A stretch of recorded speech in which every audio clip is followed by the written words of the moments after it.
les lois du Homer. La semaine dernière, quand une partie des gens étaient là, ou une partie des gens n'étaient pas là, on va dire, on avait parlé de la période du Homer. Il faut déjà vous dire quelque chose de clair, parce que sur Torah Box, il nous appelle à chaque fois, question Rav. Il m'appelle, est-ce qu'on peut, cette semaine, est-ce que je peux acheter un nouvel habit, ou est-ce que je peux faire ça? Souvent, c'est pas grave. On est là pour poser des questions, pour comprendre. Je vous ai dit, l'important c'est de comprendre ce qu'on fait et pourquoi on le fait. La période du Homer, la période où on est, et la période des 3 semaines entre 17 Tammuz et Tisha B'Av, c'est 2 périodes de deuil différentes complètement.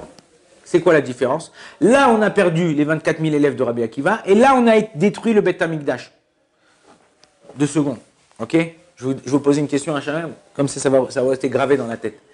Lorsque, chas v'shalom, chas v'chalila, personne de vous, personne de nous, perd un proche, sa vie, elle s'arrête, c'est-à-dire sa vie, bon, il a de la peine, il s'assoit Shiva, tac, tac, tac, on continue. Mais lorsque quelqu'un, lo alenu, lo alechem, il a perdu la Shoah, il a perdu sa maison, son argent, son compte en banque, il n'a plus rien, le mec, il est par terre. Là, c'est une truc. Là, on a perdu le Beth Amikdash. Le Beth Amikdash, c'est quelque chose qui représente toutes les expiations du Ham Israël, la Shrina, les machins, ça. Donc là, le deuil, il est beaucoup plus fort et plus grand.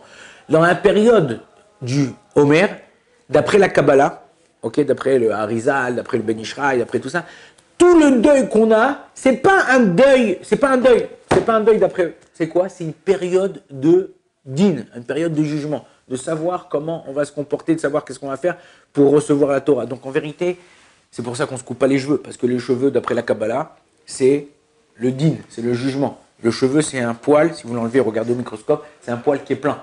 Si vous enlevez un poil de la barbe, c'est un poil qui est vide. Pourquoi? C'est quoi la différence plein-vide, okay? C'est que lorsque vous allez regarder tous les tzadikim en général, Baba Sali ne touchait pas la barbe. Il ne touchait pas, rien. Il n'a jamais rasé, même rasoir électrique, il n'a jamais touché sa peau.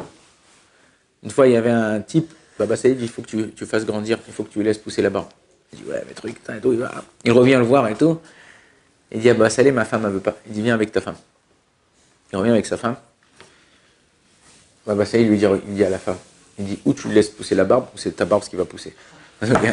Donc en vérité, c'est-à-dire, la barbe, les poils, ils sont vides.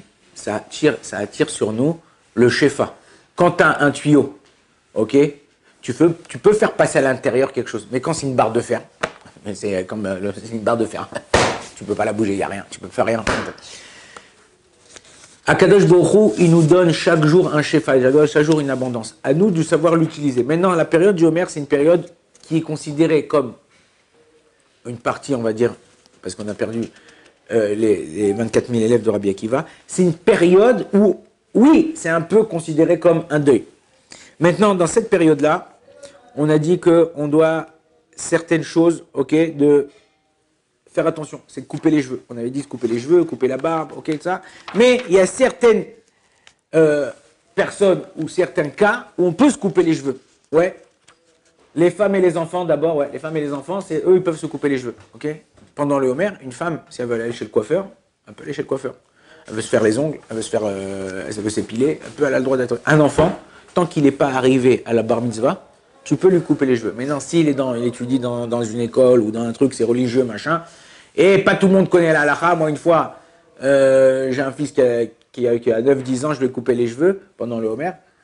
Ses copains lui disent, ah, tu fais pas le Homer, tu fais pas le Homer.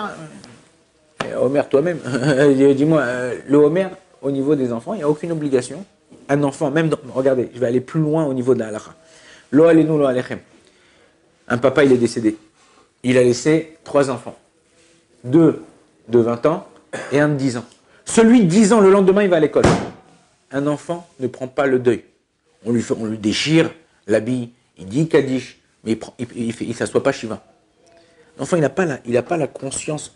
Les Shiva, c'est pour prendre conscience de l'ampleur et de l'importance de la vie. Un enfant qui a 10 ans, il ne sait pas c'est quoi. Donc au niveau d'un deuil, il n'y a pas. Ok, quelqu'un qui a un Brit Mila. Il faut savoir, quand on fait une Brit Mila, il y a 3 personnes qui sont considérées comme si c'était leur jour de fête. Le sandak, celui qui s'assoit, ok, ça peut être n'importe qui. Je veux dire, ça peut être ton père ou ton beau-père, ça peut être ton rave, ça peut être toi-même, ok, ça peut être le père du bébé, ok. Moi, pour un de mes enfants, moi je me suis assis sans DAC. T'as fait le kivout, tu fais le kivout à ton père, à ton truc, tu peux toi t'en. Le Shulchan Aruch rapporte, le Rama, dans une Chot Mila, que celui qui est sans DAC, c'est une ségoula pour devenir riche. Il dit parce que c'est considéré comme l'ectoret, et quand tu mets le bébé sur toi, tes jambes ils sont considérées comme le tabernacle. Comme le tabernacle, et là on a porté tous les cadeaux à Kadosh Baruch Hu. Il dit celui qui est sans DAC, l'ectoret est écrit dans la Mishnah, dans Mishnah Yoma, qu'on ne donnait pas l'ectoret 2 fois au même Kohen. Pourquoi? Parce qu'il dit, c'était l'euro million. Il était heureux après le mec, il était top. Ouais. Bah, la même chose là, quelqu'un qui est sans DAC. Donc, celui qui est sans DAC, il peut se couper les cheveux même si on est en plein en mer. Le père du bébé, c'est son fils, c'est une joie. Et le Moël, c'est eux ils peuvent se couper les cheveux. Ok. Donc, c'est pas tout le monde qui est interdit de se couper les cheveux. Quelqu'un, Chazvé Shalom, qui était en deuil, et avant Pessah, il n'a pas pu, il est rentré dans Pessah en deuil. Et quand c'est que ça commence le Homer? Le 2e jour de Pessah. Et bien lui, on peut lui permettre de se couper les cheveux pendant la période du Homer. Quelqu'un qui travaille, on va dire c'est un PDG, ou il travaille dans une grosse boîte, il est représentant à Paris, okay, parce qu'en Israël, tout le monde sait qu'il y a des feuilles, tout ça, et on travaille ensemble, ou n'importe où dans le monde, et il est représentant. Et c'est pas. Maintenant, si tu as un restaurant cachère, quelqu'un qui m'a appelé, il dit ouais, voilà, ça fait pas très présentable. Tu as un restaurant cachère avec des feuilles qui viennent, ils savent que c'est le Homer, mon frère. C'est toi qui est pas très présentable pour toi-même, mais pour les autres. La même chose, quand tu travailles dans une boîte, par contre, tu auras le droit de tailler la barbe ou t'arranger pour justement pas perdre ton emploi quand il y a un problème de perte d'emploi ou problème de remontrance ou quoi. Des fois, il y a des blâmes et si tu as plusieurs blâmes, tu peux te faire virer de la boîte. Donc ça, dans ces cas-là,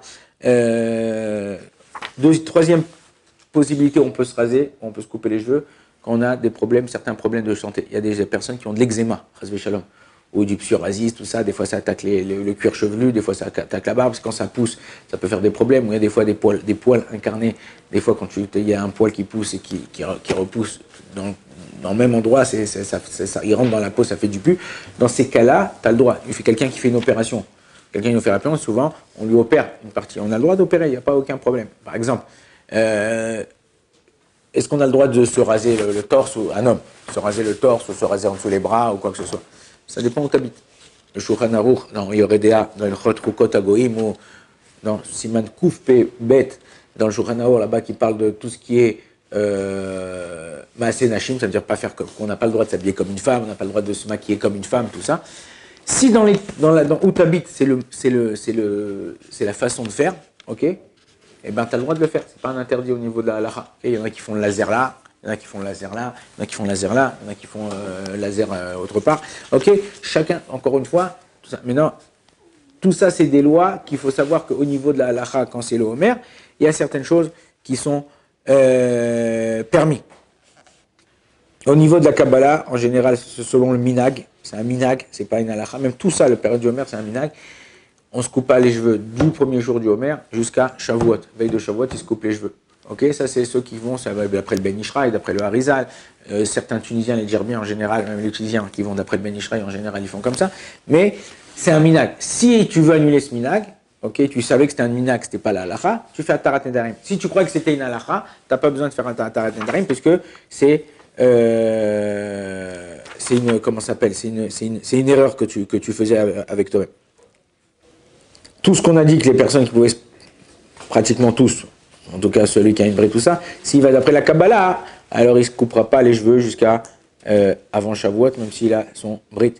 C'est bien de faire comme ça, c'est pas une obligation. En général, tu as envie d'arriver, d'être clean. Ok. Au niveau de... ça, c'est quelque chose qu'on a tous besoin, c'est dans notre génération, c'est devenu quelque chose de primordial, on va dire. C'est la musique et les danses. Okay. En général, pendant cette période, on n'écoute pas de musique. La seule musique qu'on peut écouter, ouais, c'est la musique, ce qu'on appelle en hébreu, a cappella. ce qu'on dit en français, vocalite. Ouais, vocalite. Ouais, c'est comme ça on dit en français. Hein? Ouais, c'est a cappella. C'est quoi? C'est que quelqu'un il chante et derrière t'as les mecs ils font des bruits. Ok, ils font l'autre il fait le bruit de la batterie, l'autre il fait le bruit de la guitare, je sais pas comment il fait avec sa bouche là. C'est pris pour Eddie Murphy. Ouais, d'accord, chacun il fait un bruit, d'accord. Maintenant, si quand moi j'écoute la musique, moi je suis pas un fan de musique. J'aime bien la musique, mais je suis pas un fan. J'aime bien écouter de la musique qui me fait kiffer, mais je suis pas je peux rester 1 ou 2 journées sans écouter de la musique, ok? J'aime bien la musique, ça te met un peu, ça te met une ambiance, tout ça, mais si moi, par exemple, j'écoute de la musique et j'entends que c'est vocali, j'arrive à entendre que c'est de la cappella, c'est-à-dire j'entends que le mec fait ouais, non, il fait des bruits, tout ça, donc tout le monde a le droit d'entendre. Mais si un mec comme moi, qui n'est pas un fan de musique, donc